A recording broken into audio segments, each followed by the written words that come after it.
that to really understand the most famous endurance race in the world, you have to live through it. It's a battle against one's own limitations, exhaustion, and competitors. It's being committed to one day and one night with a consistent team until you reach the limits of your performance ability. That's the only way to be a part of the myth, where heroes and legends have been born for 88 years.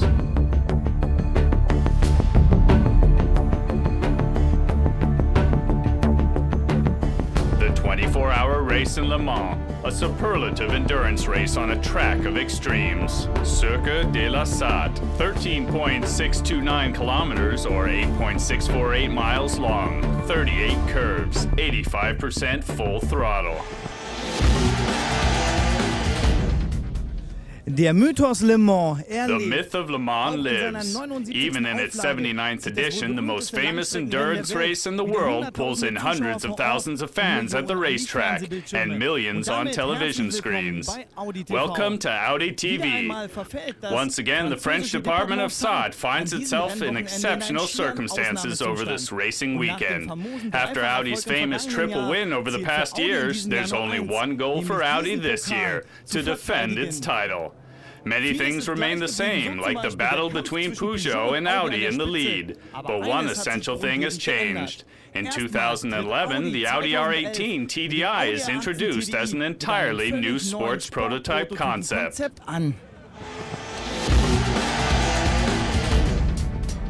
Audi sends its latest endurance weapon to the track in an effort to win its 10th victory in Le Mans, the Audi R18 TDI. It's got some big shoes to fill because the previous cars had some great results and much success. Of course, the R18 has a big challenge ahead. It has to prove in the 24-hour race in Le Mans that it's not only fast in the qualifying rounds, but also over a 24-hour period. The compulsory downsizing of the LMP1 cars can especially be seen under the hood. It's a completely new motor, a V6, small, compact, sturdy, light, and very powerful.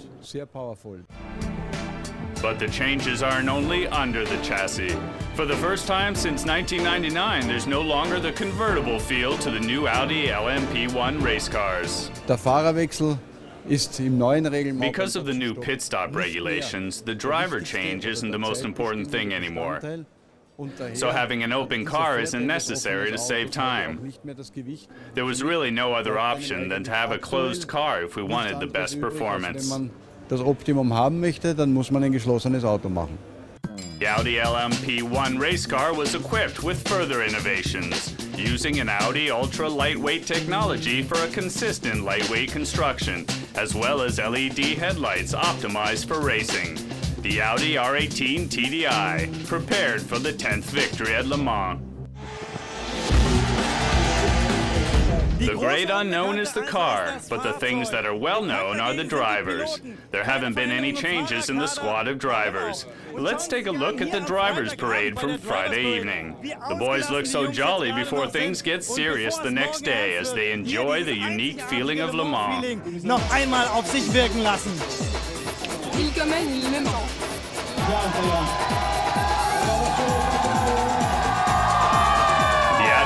Is like the carnival in Rio, and all that at a motorsports event.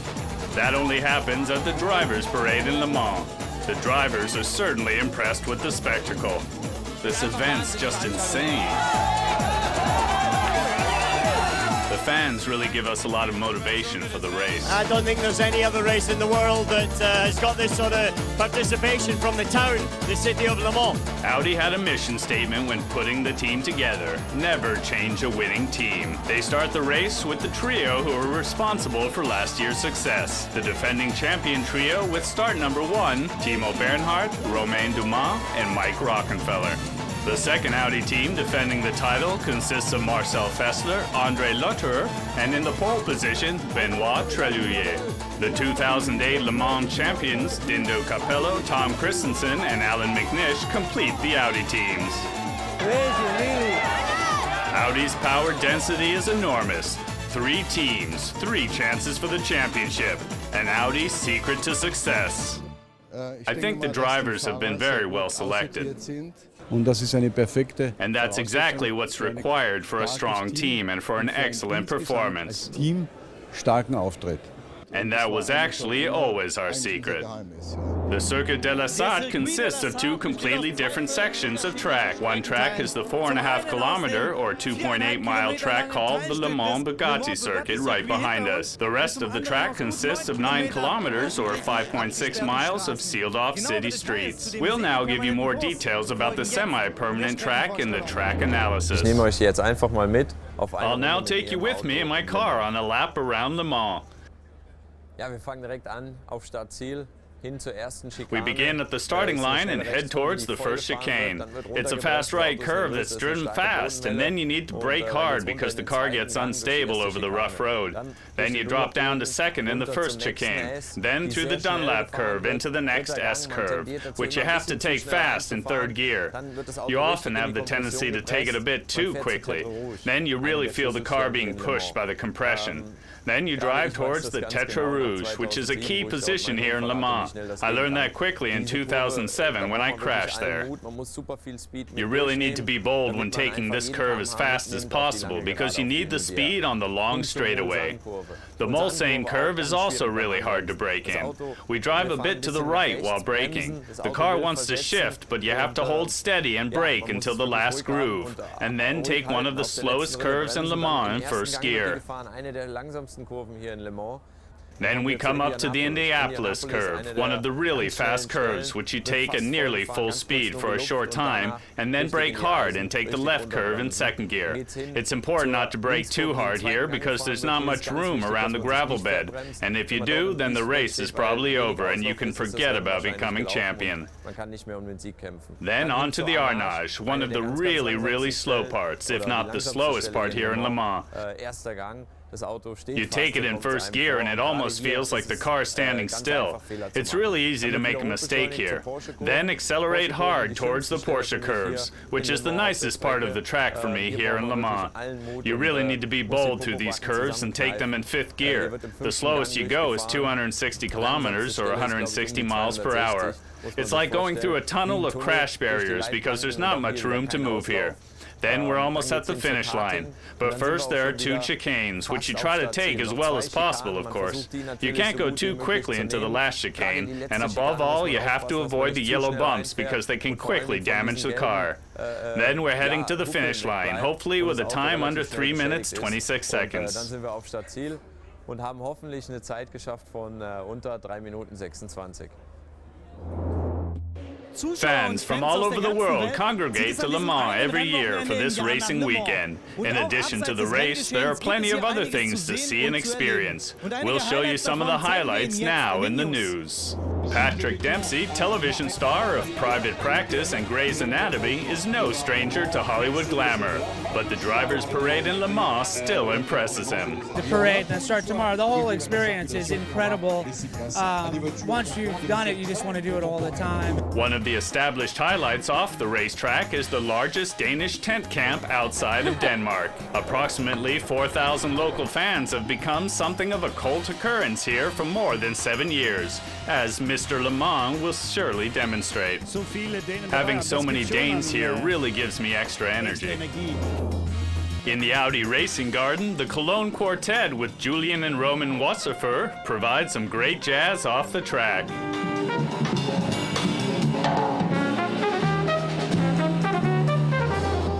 Five minutes before the start of the 79th edition of the 24-hour race in Le Mans. Take a look at the stands. What an amazing atmosphere here. Enough to give you goosebumps. The Audi R18 TDI with the start number 3 is to our right, and Alan McNish will be starting the race in 5th place. As we remember from last year, this was the best position for Audi in the starting grid. Now we can move up and see Peugeot in 3rd and 4th place, but the first starting row is firmly in the hands of Audi. The defending champion, Timo Bernhard, will start the race in 2nd place. We'll move in a little closer, and we can see that he's concentrating in preparation for the race. Timo's in the zone right now. We'll keep our fingers crossed for him. Only one driver was faster, Benoit Treluyer, who starts the race in pole position. 4 minutes to go before the race begins. All the drivers will take a lap around this 13.6 kilometer or 8.4 mile track before the race begins. The car's incredibly fast, but we'll have to see if an Audi can endure the distance over 24 hours to get up to the podium.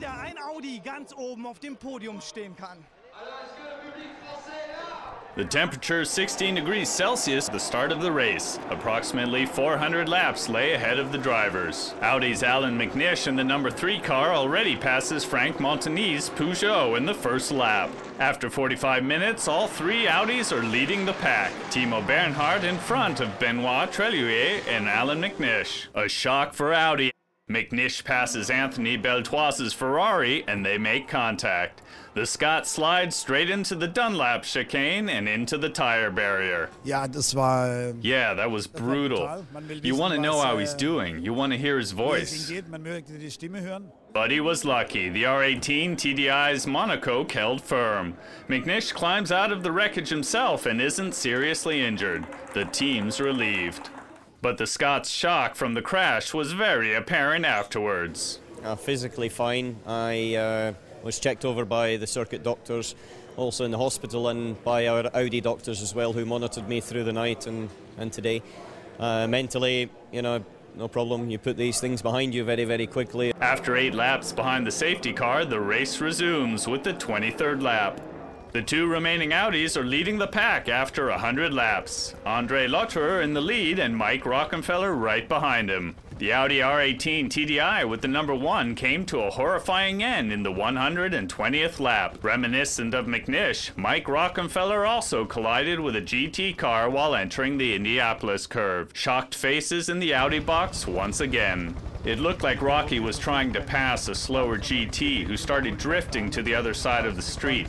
Even though he flashed his highs before passing, the other car just rammed into him. Rocky was going about 300 kilometers or 185 miles per hour, so he was slammed pretty hard into the crash barriers on the left and right. He then climbed out of the car himself and jumped over the crash barrier, and the marshals found him there. He was taken to the medical center in an ambulance. He was still able to speak and is now being checked out at the hospital.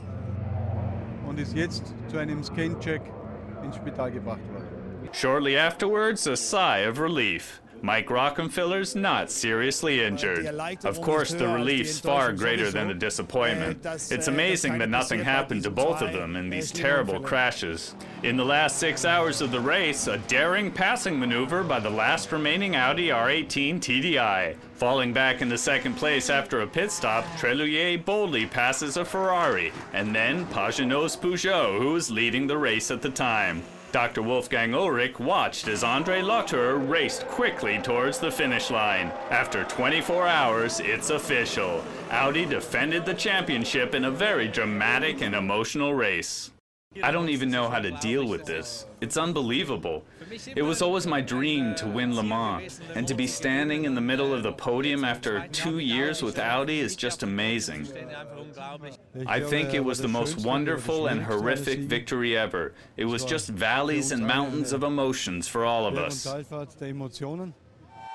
Marcel Fessler, André Lotterer, and Benoit Treluyer continue the history of Audi success, winning the 10th victory for Audi at Le Mans. Cheers of relief for Marcel Fessler, André Lotterer, and Benoit Treluyer. After a roller coaster of emotions, they conquered the track in one of the most exciting 24-hour races at Le Mans. It was sweet redemption after Mike Rockenfeller and Alan McNish's horrifying end to the race.